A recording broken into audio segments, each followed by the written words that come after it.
be a fantastic year for Veeam and for our partners. I strongly believe in that.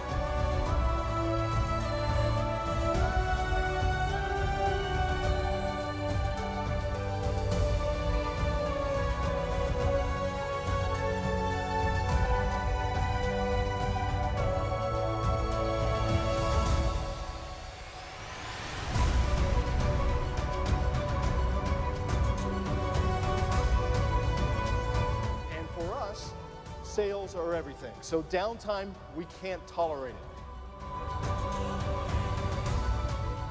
At the same time, the same instrument is the means of literally going to the stars.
Oh man, I enjoy putting you guys through that.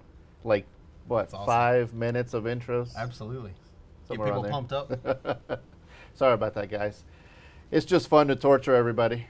So anyways, we want to welcome everyone to a brand new episode. We are live today. So for those of you joining us for the first time, let me just level set everything, right? It is live, so some hiccups may or may not happen. The stream may be great quality for some of you, may be okay for others, right? It just depends where you're at. You know how proxies and distance and everything else works. So there are things you can do on there. You can change the stream quality in some cases. You can maximize the screen. There's a chat right next to the video feed itself where you can interact with us. So if you have questions for our guests today, which we'll meet in a second, you can do it through the chat. Also pay attention because at the end we're going to do a couple of giveaways. Yep. We'll tell you what those are later on. But anyways, Matt, welcome. Thank you. What episode Good is to this? be back. I think it's like 148. Somewhere in the something like something. that. Yeah.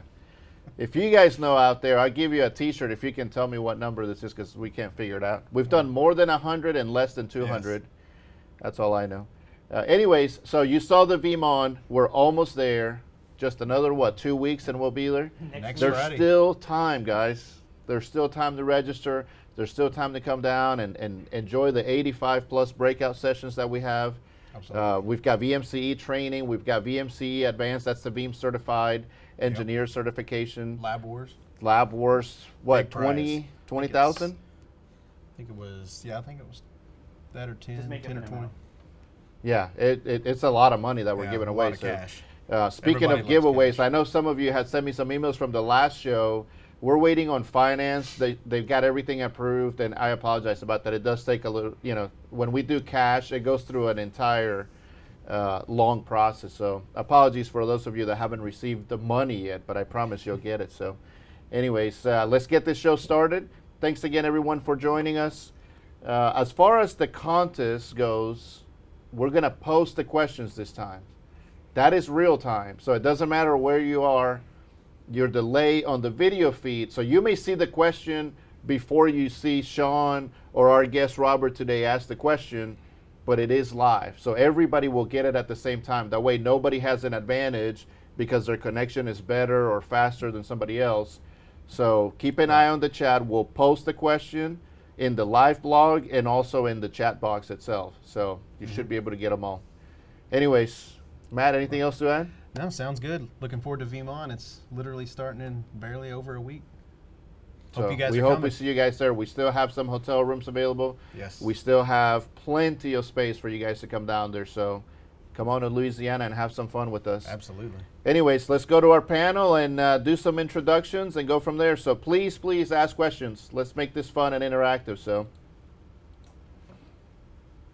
hello, Shawn. Welcome back.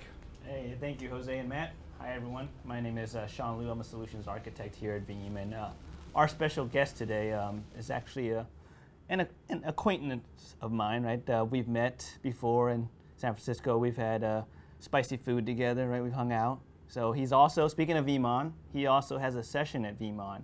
So if you like the topic today, he's going to go into a deeper dive at VeeamON, so you can find out a little bit more of the nitty-gritty details there. So let's go ahead and introduce him. Robert, can you tell the audience a little bit about yourself? How you doing? Good morning from Seattle. My name is Robert Quimbey, and I am a solutions architect on the HyperFlex team. And so I spend most of my time dealing with databases, high availability, and disaster recovery, which is where Veeam really adds a lot of value to the HyperFlex solution. Yep, absolutely. So what are we going to be talking about today, Robert? We've got some really great topics here. So we're going to be talking about Cisco HyperFlex, and this is a hyper-converged infrastructure solution. And so not everybody is familiar with HCI, and so we're going to talk a little bit about HCI. We're going to talk about how HyperFlex is differentiated from other HCI players. We're also going to talk about how Veeam will integrate with Cisco HyperFlex and go into all the latest and greatest that is just now shipping. Great. That's awesome. Yep.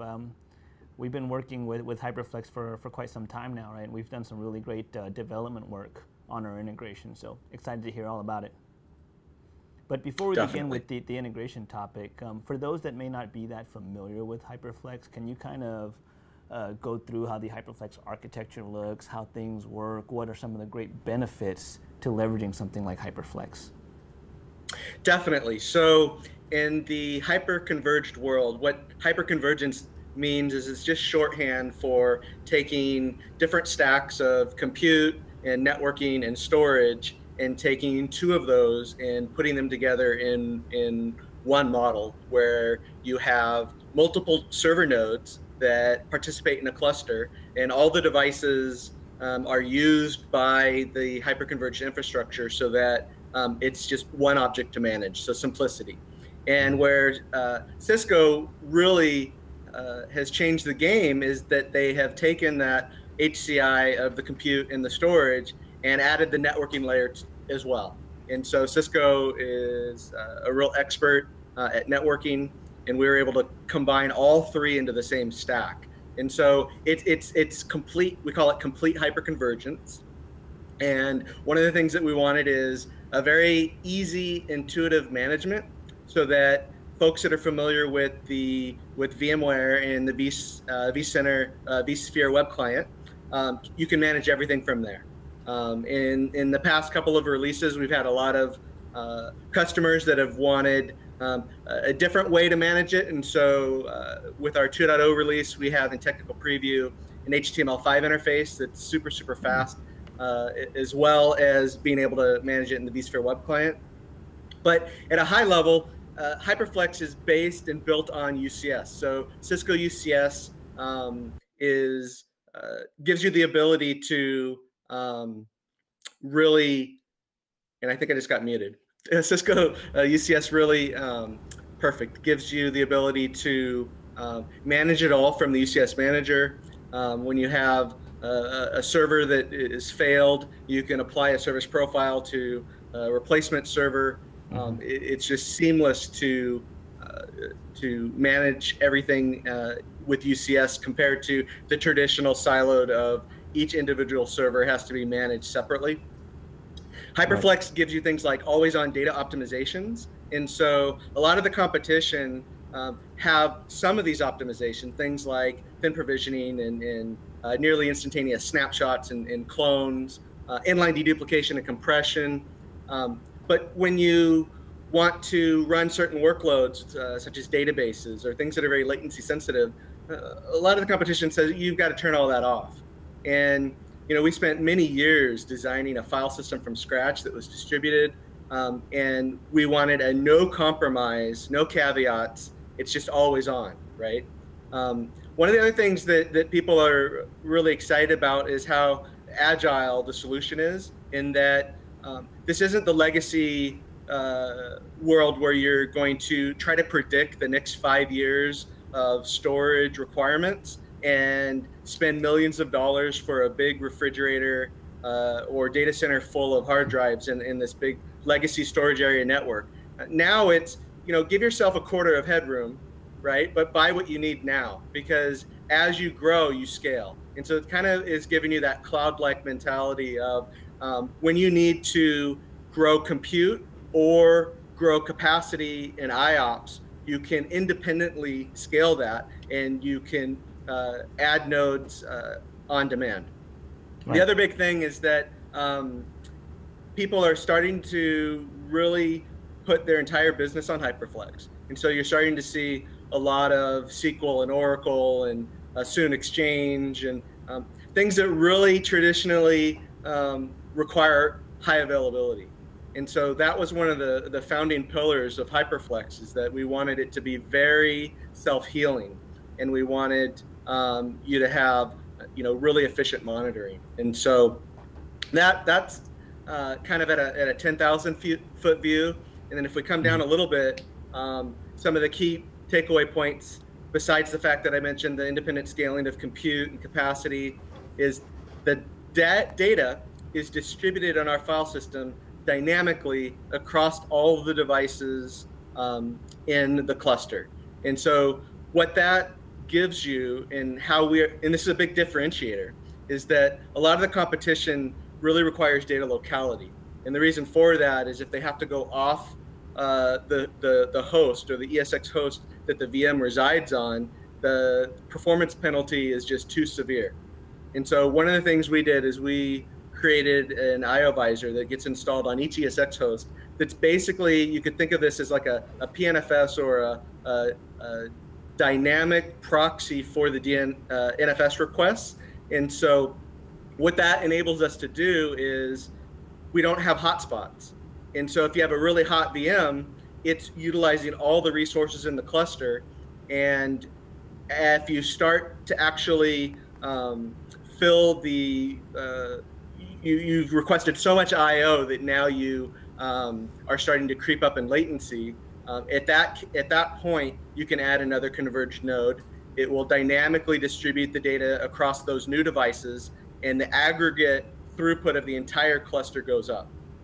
Some of the other key points are things like the continuous data optimization, and this is a true inline deduplicate compression. And so without getting too in the weeds, what happens is we're going to write your data multiple times. And it depends on how you configure the cluster. You're going to either set 2 or 3 times for your data. And we're going to write it to a caching SSD that many times before we acknowledge it to the host. And so what is happening is after we write it to that caching SSD, we're going to destage it to the persistent tier.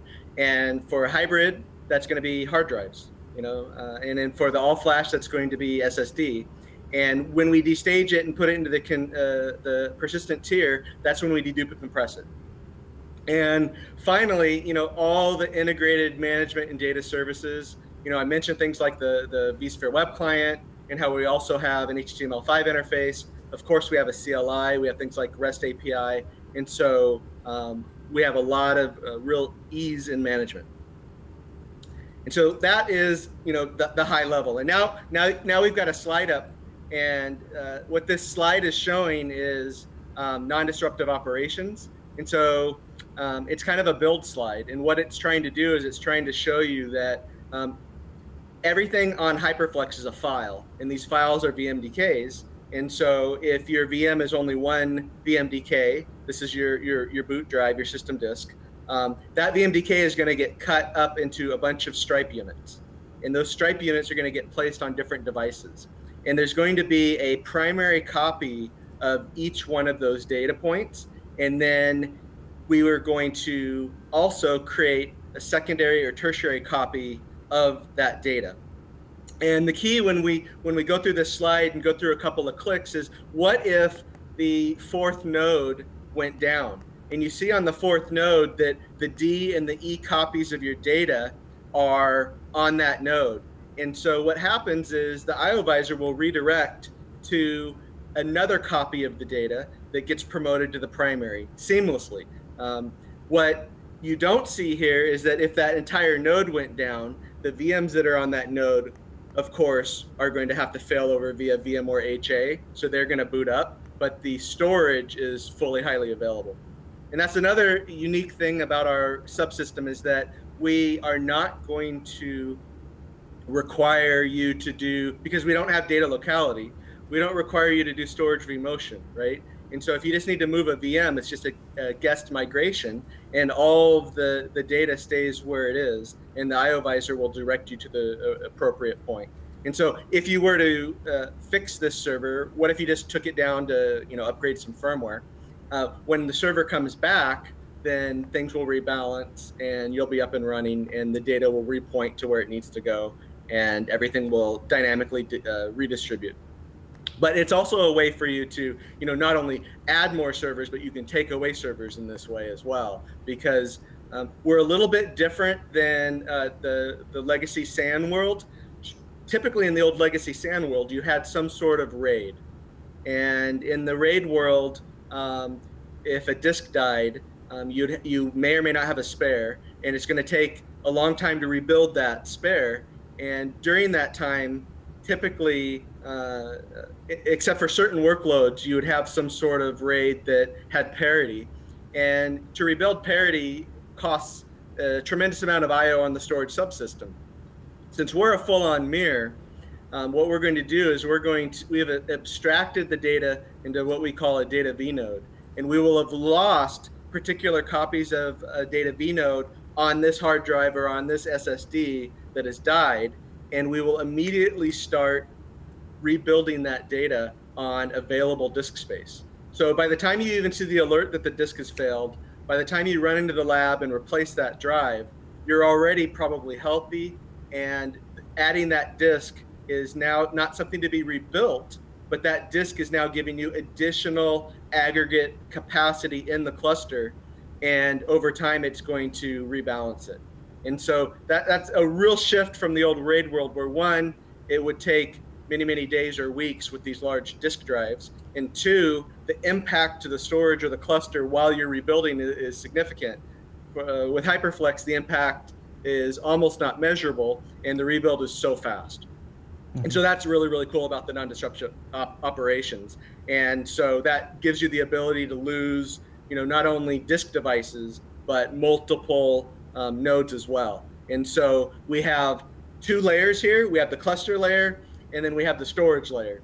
And at the cluster layer, you need to have a majority of the nodes alive, right? And so if you have an 8-node cluster, right, you need to have 5 nodes up for the cluster to be up, right? But you also have a storage layer. And at the storage layer, if you set for 3 copies of your data, then you could only sustain 2 copies of your data offline at any one time. Now, since this isn't that old world that I explained where it's going to take weeks and weeks and weeks, it's going to take a few hours to repair the lost data V nodes, you can, because of the self-healing nature, is you can lose drives as long as they're not all simultaneously at the exact second. You can lose drives continuously over time, and it will self-heal.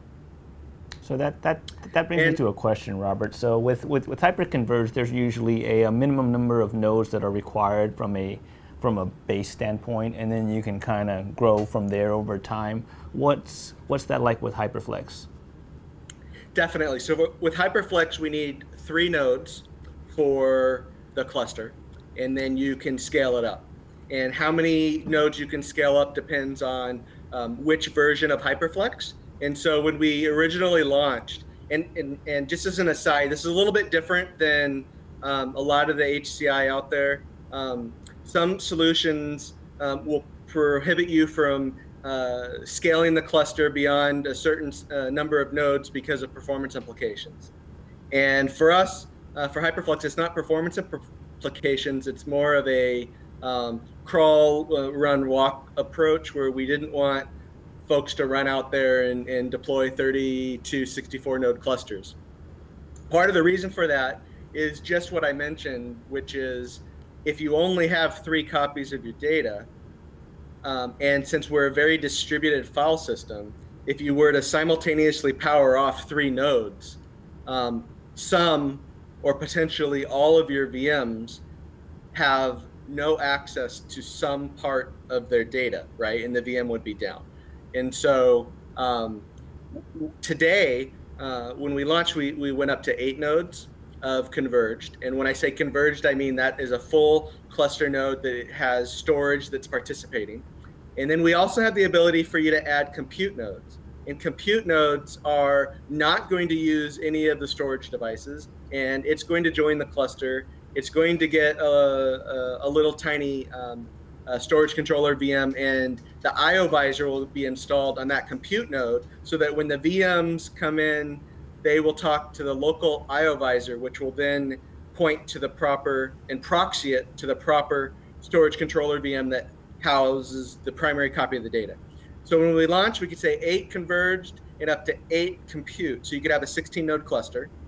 And with 2.0, we're increasing that again. We're doubling it to 16 and 16. So cool. That's a lot of nodes. Most people shoot somewhere between 5 and 10 nodes. And we're also getting ready to qualify even larger cluster sizes. But the one feature that we're getting ready to add that will allow these really large clusters is data domains, where we can say this data store is on these servers or on these devices, so that it's not global. It doesn't make sense to have 30 or 60 nodes because the probability of somebody bumping a rack and getting 3 or 4 nodes taken offline impacting the entire cluster is not realistic. So that's why we don't allow super large clusters today, but we will in the near future.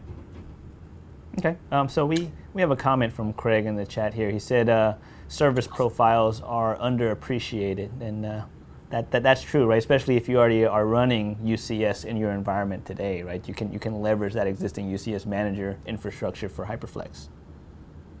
Definitely, definitely. And so when you go and deploy HyperFlex, our installer will create all of this in the UCSM on all the FIs, all the configuration for the networking. We divide the traffic into different virtual networks. And so we have our management networks, we have our storage data networks, the VM networks. And so having that all managed by UCSM makes it very, very easy. When you add a new node, it's a few minutes. To set up a cluster from scratch that is just been racked and stacked and powered on is between 20 and 30 minutes. The longest part of a install, in my experience, is when we move to a very major new version of UCS firmware. Because UCS firmware has to go through, reboot the servers, update the firmware on the FIs and on the blades, if you have them as compute nodes, on all the C-series. And so today we have our 1U HX220 and HX220 all flash, and we also have the 2U HX240 and HX240 all flash. The difference is 1U, 8 disk devices in the front, 2U, 24 disk devices in the front. So we really tend to steer people depending on how much capacity they require. Absolutely. And then I also have a couple of slides in a bit that we can go through, not on the NDO, but just on how we scale out, and I can talk about a couple of the pieces there. Yeah, we can run to those slides if you'd like, and just kind of show how the cluster will scale out, right? Starting with the minimum 3 nodes here. Right, and so today it's a minimum 3 nodes. Soon we're launching, some robo stuff that we'll get to talk about in the near future, where people are wanting, 3 nodes and 2 nodes. But today it's 3 nodes. As you add a new node, the data is automatically migrated and distributed across all the new devices. You can add it as small as one server at a time or up to the maximum cluster size. And that data distribution and that rebalancing happens automatically. What you're getting is increased aggregate capacity and throughput. So if we look at VM1 on node 1 that was just retired, then that node, that data that's gone out of those devices would be rebuilt in minutes to hours, and everything's happy on the 4 surviving nodes. If that VM1 on node 1 sees additional converged nodes added to the cluster, then that VM has more aggregate throughput available to it, right? And so that's something that's really different. On some of the competing hyperconverged solutions, all the I/O for VM1 is happening on node 1. And also, if you think of capacity, right? Let's say you have, if you were to add up all the free space on the SSDs in an all-flash or the HDDs in a converged node on one node, and let's say you added up all the different disks and you had 1 terabyte of free space. On some competing solutions, if you had a 2 terabyte VM, you couldn't add it on node 1.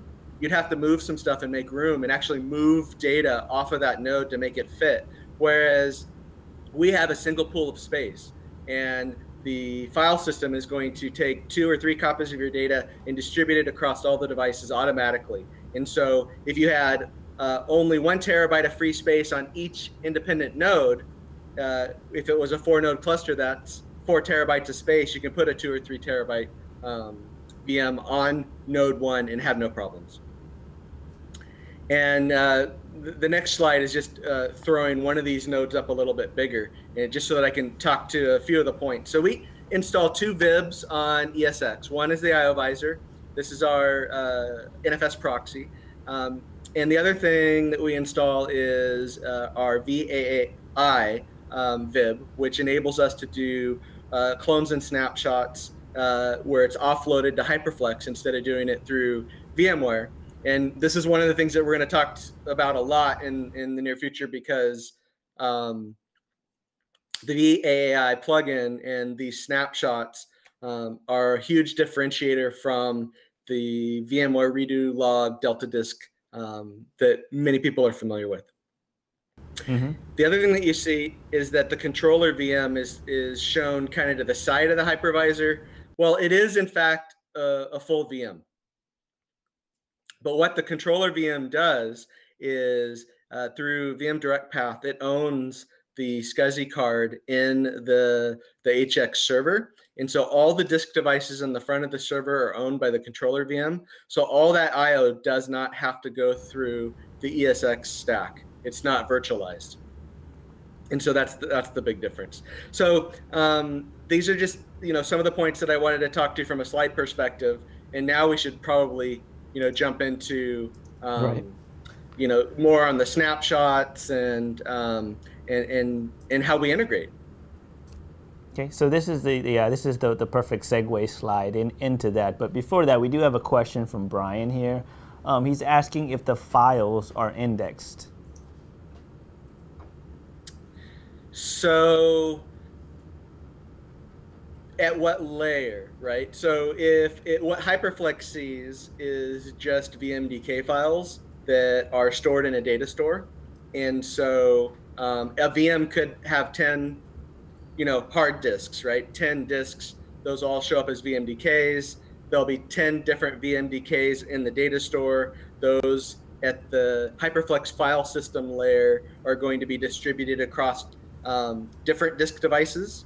And so they're not going to be distributed across this. They could be, but it's not like we keep one VM's VMDKs, plural, all on the same physical devices. Right. And so, we have metadata that we store in cache that helps tell us where the Stripe unit or where the data vnode is on the physical device at the capacity tier, or the persistent tier, and also whether or not that data copy that I'm trying to access is in cache, right? And so the way that our caching works is The storage controller VM itself has a cache, a memory, a RAM cache, and then we're going to have an SSD tier of cache, except in the case of all flash, right? Because in the case of all flash, instead of having one caching device that can present reads that are at a sped up tier versus a hard disk drive tier, right? In the all flash case, all the SSDs are SSDs, so why not give you, just point to where it is on one of the SSDs. And so we have eliminated that caching tier on the all flash. And so anytime you need to read data that's not in memory on the storage controller VM, it's going to hit the persistent tier SSD and fetch that, within microseconds to milliseconds. It's pretty fast. And so we don't really have indexing in that way. I mean, we have from a really nitty gritty file system, how do we do different inodes and how is the file system? So the answer is we don't have an index in that way. So we have some comments here from the audience, from Tom. He's saying that VMware snapshots are bad. Right? So that kind of gives us a segue into what we're going to talk about here, because HyperFlex has a unique structure, right, with the IO visor and VAI. So let's talk about how Veeam integrates with these components, right? Because it is a unique integration, and it's kind of very specific for HyperFlex. Definitely. And so VMware snapshots are painful because every time you take a snapshot, you're creating a new Delta disk, a new VMDK, and the big pain point is when you delete them, because you're consolidating the data and putting them into other files, which is throwing thousands or tens of thousands of IOs to your storage subsystem, and then you're deleting that snapshot. And the steady state for most people is that you've configured X amount of snapshots, and after so many hours or so many days, you're at X amount of snapshots, which means the steady state is every time you take a snapshot, you're also deleting the snapshot.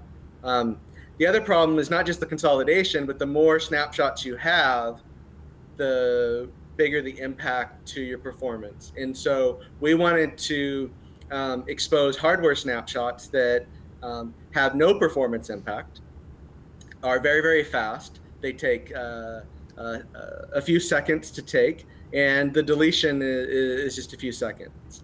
And so they're space efficient, in that the snapshot at the storage layer is just keeping track, because it's pointer based, is just keeping track of which blocks are in that snapshot. And one of the things that I haven't really talked about is HyperFlex is a log structured file system. And a log structured file system doesn't really update blocks. And so some file systems, you need to change or modify block 1.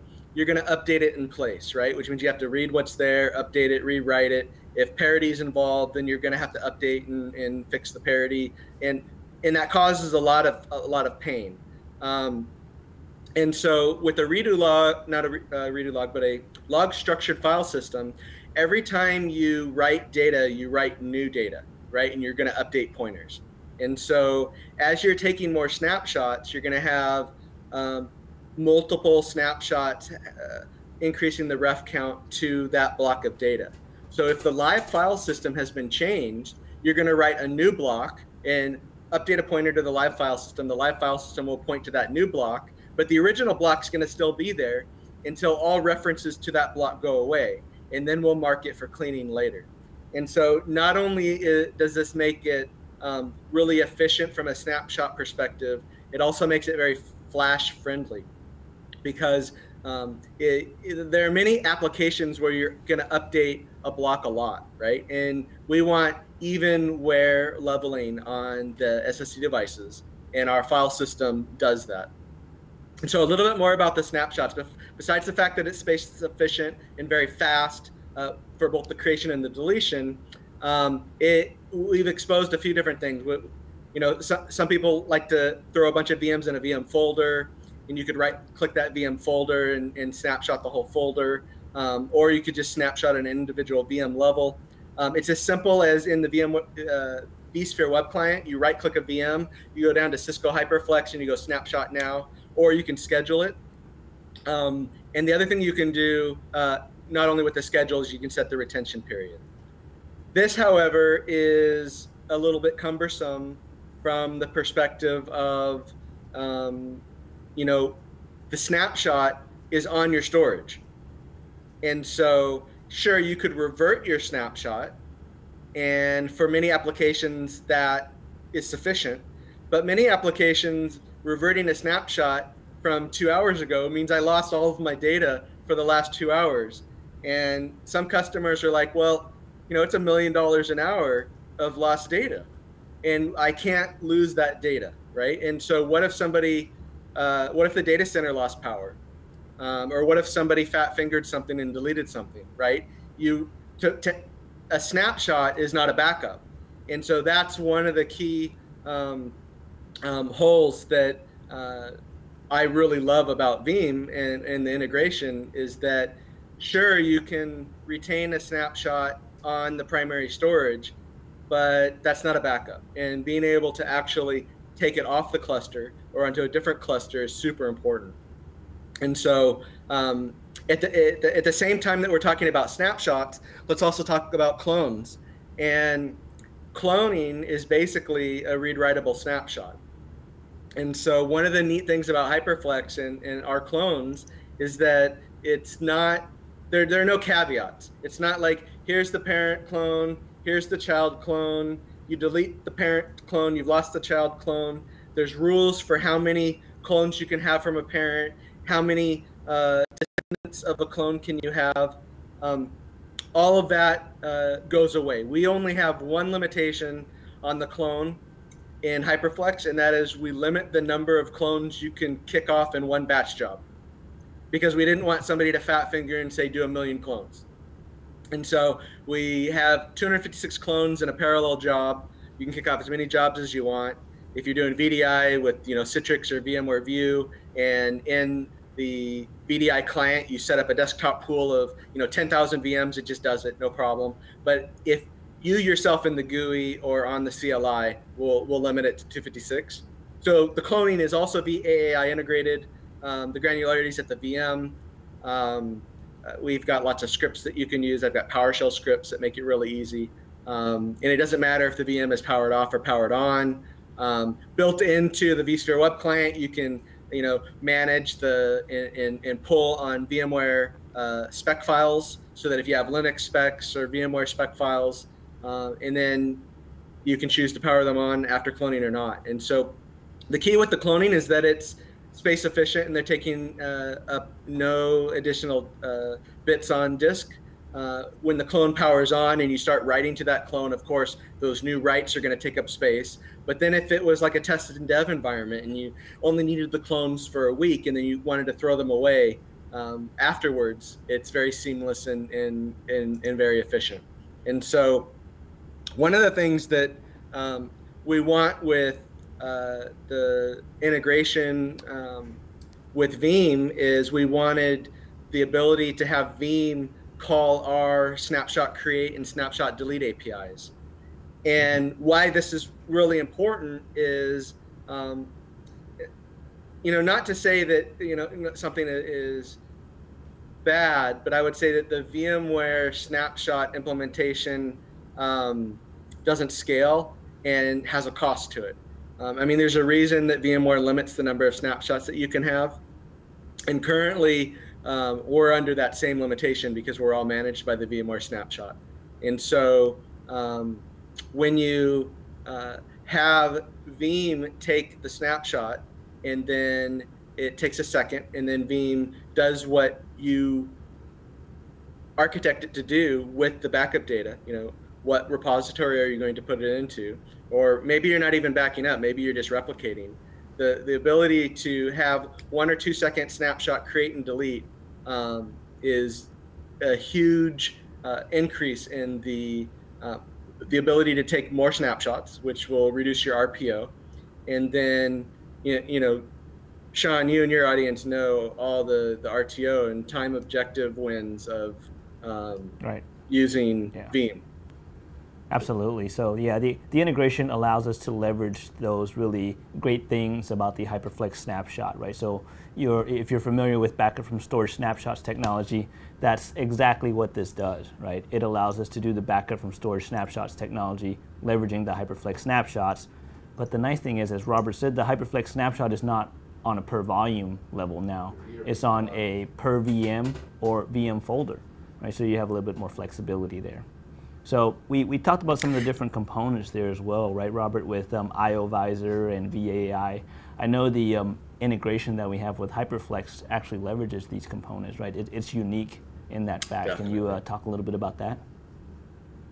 Yeah, definitely. And so one of the things that we're finding with backing up in the enterprise is that it's a balance between, you know, how fast can the cluster give you the data and where's the bottleneck. And the higher you turn up that knob, if you turn it all the way up to 11, to the fastest that the cluster can possibly send it out, then you've now bottlenecked on the fact that we're at 10 gigabit networking. And so one of the things that Cisco's working on and is already shipping is you can also get 40 gigabit networking. And so that increases the pipe, you know, 4x, 400%. And so when you're going to do a backup, there are a couple different ways you can do it. And the default way with the, I don't know if, can we mention v9.5 update 2? Yes, absolutely. We have to, right? We kind of have to with the integrations. Yes, yes. So the key is that with Cisco HyperFlex 2.0, we've exposed some APIs that Veeam's 9.5 update 2 leverages. And one of the first things that we want to do is we want to be able to back up using the most throughput. And the most throughput is direct NFS, which is kind of a unique differentiator in the backup marketplace, where Veeam is kind of doing a VAI offload of the backup, like we're kind of talked about with HyperFlex, where Veeam wants to connect directly to the data store via NFS so that it doesn't have to go through the entire ESX stack, right? And so one of the things that we found early on is we wanted it to be seamless, where Veeam would connect to the storage controller VM, and by doing that, we're going to pull all that backup traffic via the storage controller VM that happens to house the cluster IP, which is a global IP for the cluster, but it can bounce around if, you know, if it's on VM1 and VM1 gets rebooted, then a different VM, a different node's storage controller VM would have that IP. And so one of the things that we're working on is how can we scale it from that one storage controller VM? And so since we have all this brilliant proxy NFS smarts built into the IO Visor, it was, well, how can we get Veeam to talk directly to the IO Visor and not talk to just one IO Visor, because there's no cluster IP for the IO Visor. Each node has an IO Visor, right? And whether it's a compute node or a converged node. And so what we wanted to do, and what Veeam is leveraging, is it's going to figure out which IO Visor that VM lives on. And so the VM lives on node 7. So we're going to have, we want Veeam to connect to node 7's IO Visor. Well, the problem that we have is that the IO Visor is running on ESX. And by default, ESX has a very restrictive firewall. And so this is something that we are working to overcome.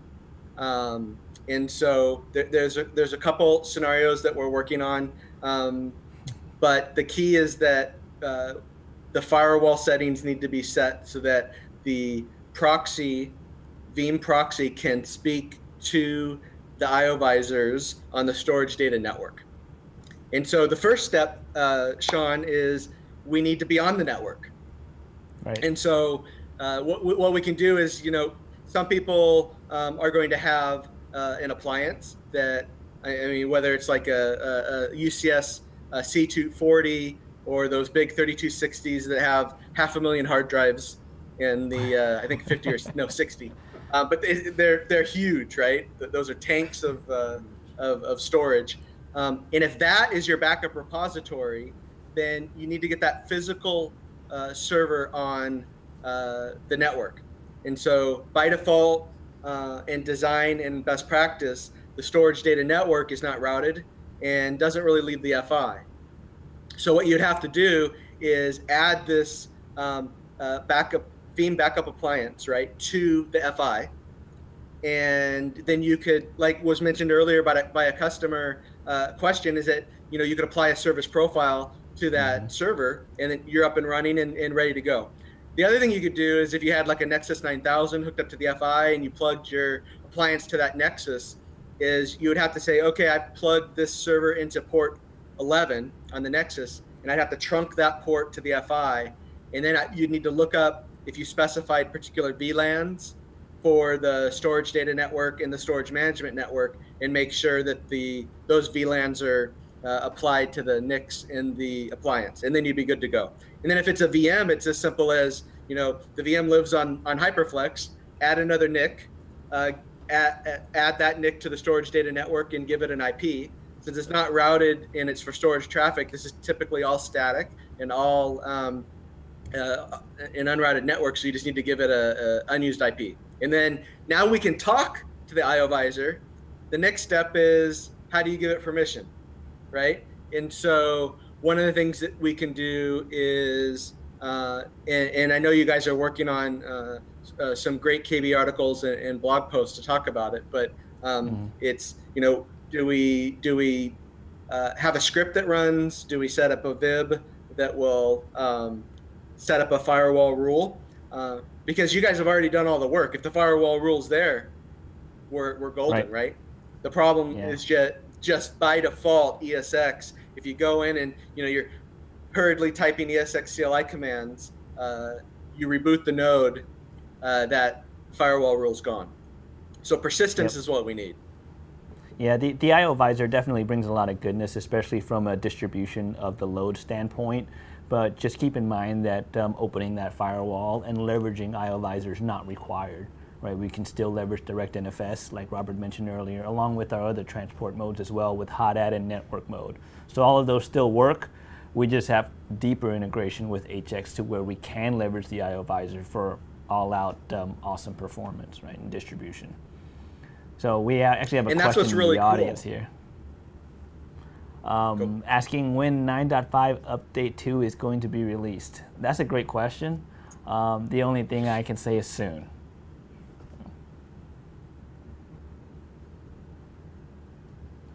All right. And I would just follow up, Shawn, with that, with the different modes like hot add and MBD. Veeam has designed it such that it's just going to work out of the box. You just need to be aware that by default with direct NFS that we do have one storage controller VM and one 10 gigabit link. So you're not going to be pulling more than 1 gigabyte a second, right? Now, I talked to many customers, and 90% of them would slap me if I recommended, you know, pull 1 gigabyte a second out of your cluster, particularly hybrid, right? Where it's, you know, this isn't going to be in cache, it's hard drive stuff, pulling it from the hard drive. You're going to have some impact to the cluster. We see this more with the all flash because you're pulling everything from SSD, and you know, depending on your workload, we're now in this weird situation where, you know, the past 20 years of my tech life, you know, we would do 500 knobs to get 5% more storage IO. And now with these all flash nodes, typically you've got 200, 300, 400% of the IO that you need, right? I mean, it just switching to SSD is just really changed the game. And in the very near future, we're going to do another jump to NVMe, and then we're going to do other jumps, and all this is happening like in the next 6, 12, 18 months, where it's going to be less about speeds and feeds, right? It's not, you're not going to buy HyperFlex over a competing product because we're 5% faster. Whereas in the SAN world, you would, right? Because 5% more meant you needed 4 disk shelves less of SATA hard drives. So that's a big change. So by default, it works. It works with direct NFS. If you don't want direct NFS, it'll work with MBD and hot add. And then if you want to actually eke out the distributed nature we have to breach this firewall in a safe manner. Right. So all this sounds really good, right? The nice thing is that we have a solution that's fast enough to saturate a 10 gig connection, right? It's a really great solution, right? It's a good problem to have, I guess. Definitely. Keep in mind that we do also have other mechanisms like backup I/O control that you can leverage to help keep an eye on the impact that it has on the cluster. But we also have a question here from Darren. Does the Veeam integration with Cisco HyperFlex give the same capabilities as other integrations, like on-demand sandbox or recovery from storage snaps? I can answer this question here. So the answer is no, right? With Update 2, the only integration point with HyperFlex is going to be backup from storage snapshots.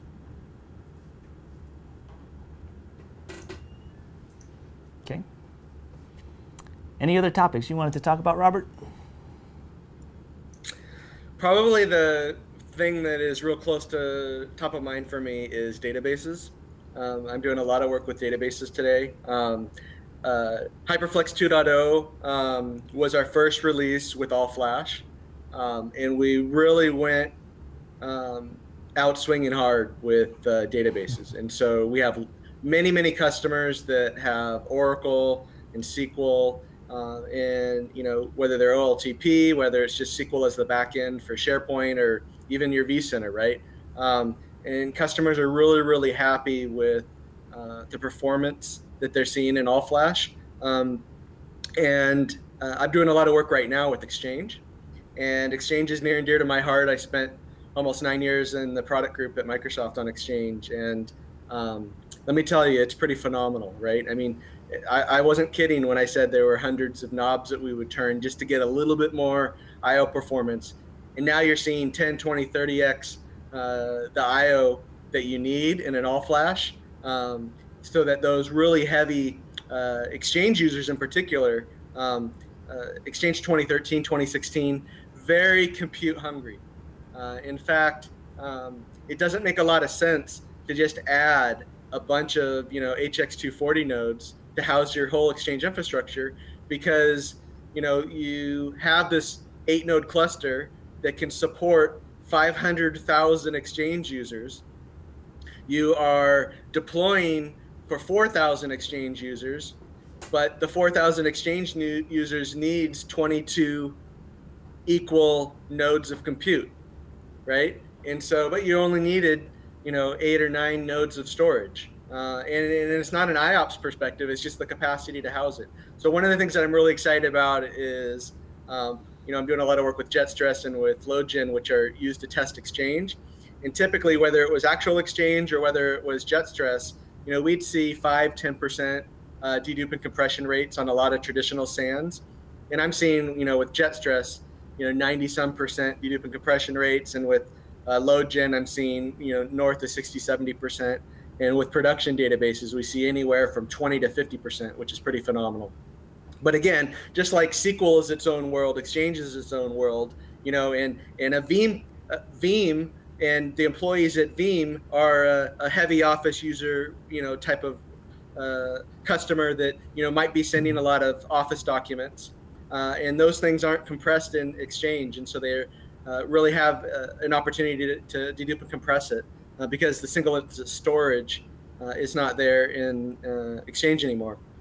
But also, the other thing that we're seeing is that with these dedupe and compression rates, it's really making all flash viable for these Exchange workloads. And so this is something that I'm really excited to see. For smaller Exchange, less than 500 users, maybe 1,000 users, even hybrid's going to be a great solution. But again, and what I mentioned at the beginning of our live stream was that we need a backup, and we need it to be VSS aware. And most of the folks in the audience are probably familiar with how Veeam is integrated with Microsoft and with VSS, and that is such a key, important piece to the entire solution. Mm-hmm. Absolutely. So we have a question here from Robert. He's asking if this is exclusive to VMware, or are other hypervisors capable of taking advantage of this as well? For example, Hyper-V or KVM. Got it. So the answer is, as far as what is GA and what is shipping, today it is exclusive to VMware. We do have Hyper-V under production, and I'm not a PM, so I will get strung up if I give you any tentative dates, but we're working to have it very soon on Hyper-V. KVM is something that we're looking into. I mean, I've been playing with it on KVM for a long time. It's just a matter of there's more involved than just shipping the code. There's QA and launching and the whole supporting it, and so there's a path that we have to walk through. Today it's VMware. Very soon it's going to be Hyper-V and beyond, right? I mean, if you saw HyperFlex a couple years ago at VMworld, I mean, we were demoing where we were running the storage controller VM inside of a Docker container. I mean, there's lots of stuff that is possible because our founders and core engineering team spent so long designing this file system from scratch that it's very extensible. And you know, things like big object storage and containers are, just depending on prioritization, something that we could easily do. Okay, great. So looks like we're at the top of the hour here. Did we want to do some giveaways? I think we're giving away 3 ebooks today. We've come up with some questions just to check to see if you're paying attention. So this is the fun part, Robert. We get to give some things away. So today we're going to do things a little differently, right? Because there is a delay in the video, and the delay is worse for some versus others. What we're going to do is we're actually going to post the question in the chat as well as live blog, so that everybody has a fair shot at answering the question. Okay, we want to go with the first one.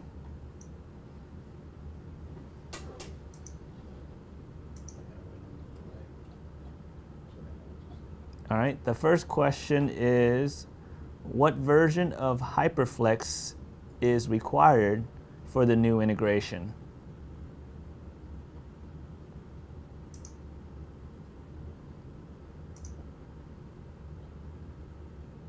All right, first correct answer wins.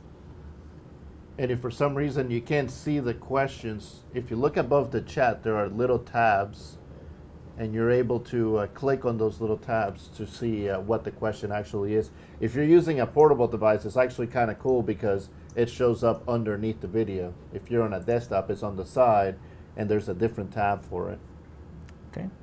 Looks like Nushan is the first person with the correct answer. He said 2.0. So remember, don't go anywhere yet, because there'll be a contact info that I'm going to put up on screen so that you can send in your information for us to send you your price. So Robert Sinclair has a really great answer as well. His answer is, VMware snapshots are bad. What do I win? All right, so do we want to go ahead and move on to question number 2? Yep. I don't even remember what question number 2 is. Can you put? All right, so question number 2. What version of Veeam is required for the new integration? We need the full version. Very specific.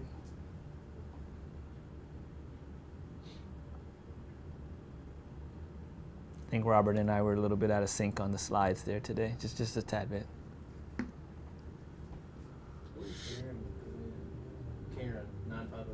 Okay, Karen is the first one with the correct answer. 9.5 update 2 is correct.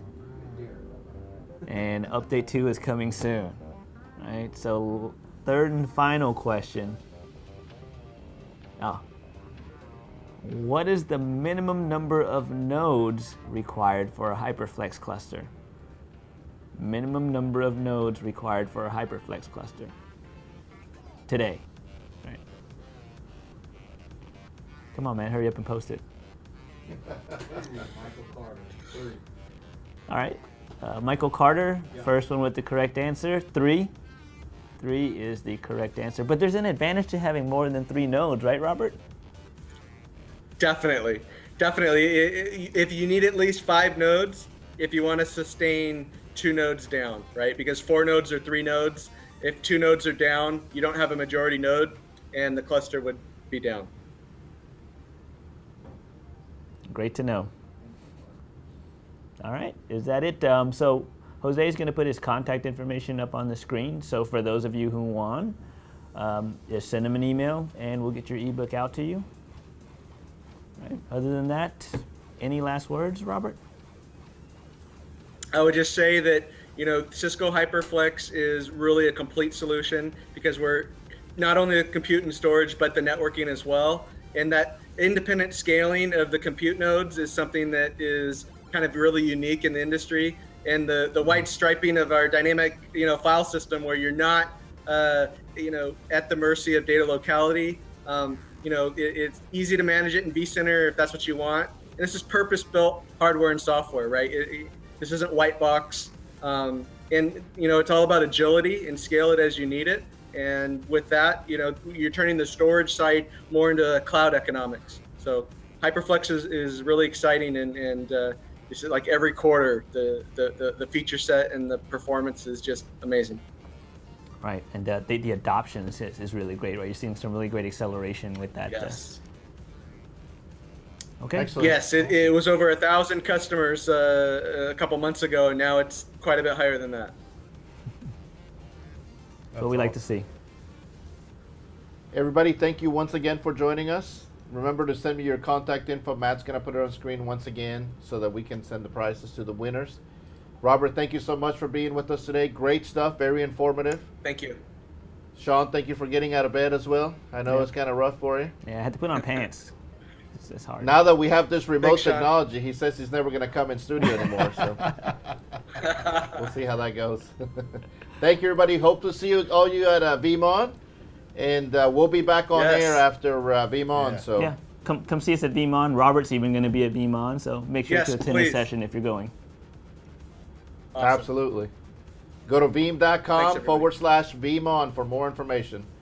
Yep. Take care, everybody. See you next time. See you guys.